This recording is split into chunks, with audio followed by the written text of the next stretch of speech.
Bismillahirrahmanirrahim.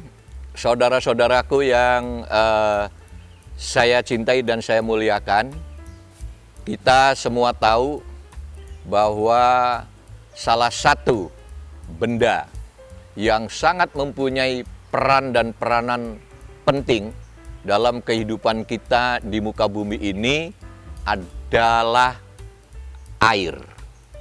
Nah, kali ini saya akan bicara soal berbagai hal tentang air.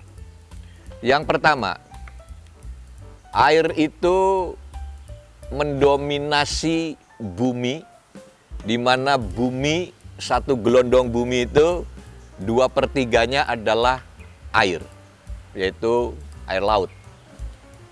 Yang kedua mengenai air, itu selalu berada pada ketinggian 0. Karena memang air laut ini dijadiin ketinggian atau patokan ketinggian. Jadi kalau kita punya tanah 4 meter tingginya, itu artinya 4 meter di atas permukaan laut, yaitu DPL. Nah, kemudian air juga selain menjadi patokan dan menjadi benda yang sangat penting bagi kehidupan, air juga memiliki hal-hal yang sangat unik. Sebagai contoh, satu, menjadi patokan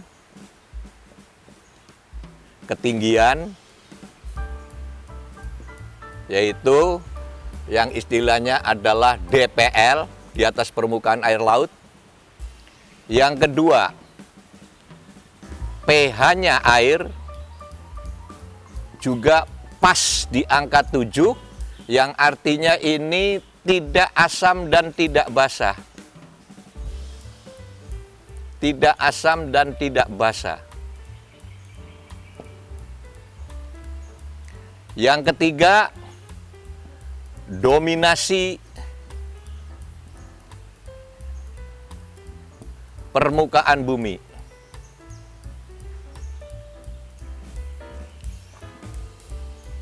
Konon para ahli, air itu bisa mencapai sampai 2/3-nya. Hal lain mengenai air, itu pernah ada seorang peneliti dari Jerman, dari Jepang, itu air mempunyai karakter yang khas. Jadi peneliti dari Jepang ini pernah memperlakukan air itu dengan pendekatan suara. Ketika air di dalam wadah tertentu dinyanyikan lagu yang sangat lembut dan halus, itu air membentuk partikel-partikel yang sangat lembut dan halus.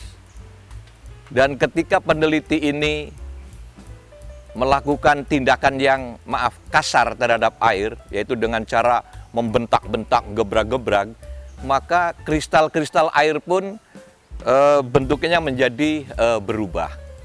Jadi air ini sangat unik.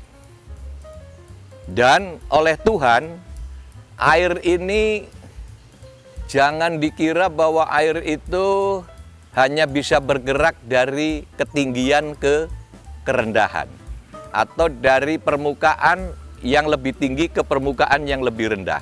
Ternyata tidak. Karena nyatanya kita kenal ada yang namanya air kelapa. Dan air kelapa yang muda itu disebut dugan, itu luar biasa segernya. Jadi air dari bawah pun bisa naik ke atas kuasa Allah, karena ada fasilitas yang disebut hukum kapiler. Nah, yang kayak gini-gini itu pernah saya sampaikan di judul yang lain, bahwa ini adalah gejala-gejala yang merupakan ilmu yang bersifat kauniyah. Artinya apa? Ilmu-ilmu yang oleh Allah Subhanahu wa Ta'ala disajikan melalui kejadian-kejadian alam.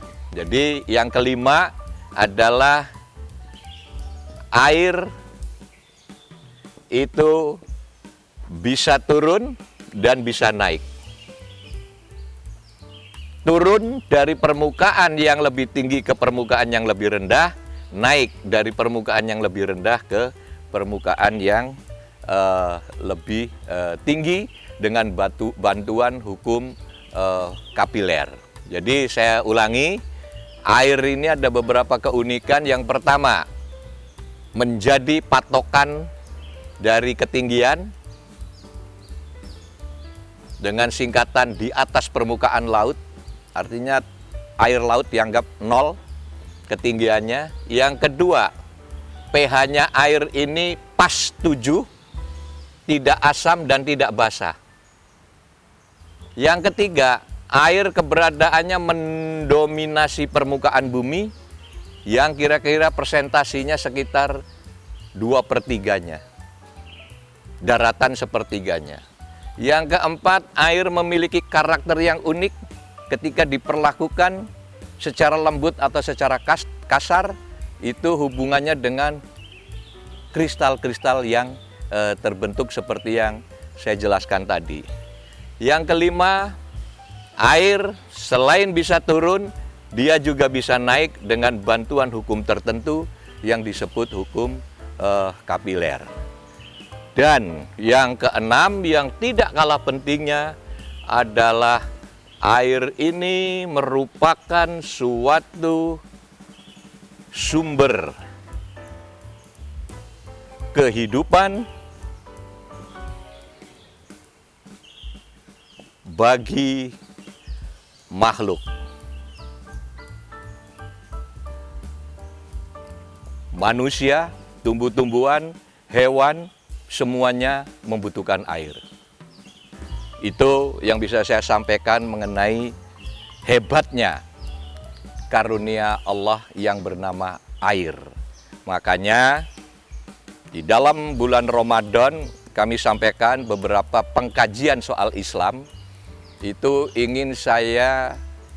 saya ingin membawakan bahwa Islam itu tidak hanya mengajarkan pahala dosa, tidak hanya mengajarkan surga dan neraka, tetapi ilmu di dalam Islam itu yang dibawakan oleh Al-Quran itu berbagai aspek kehidupan dan penghidupan tersurat di dalam sebuah kitab yang bernama Al-Quran.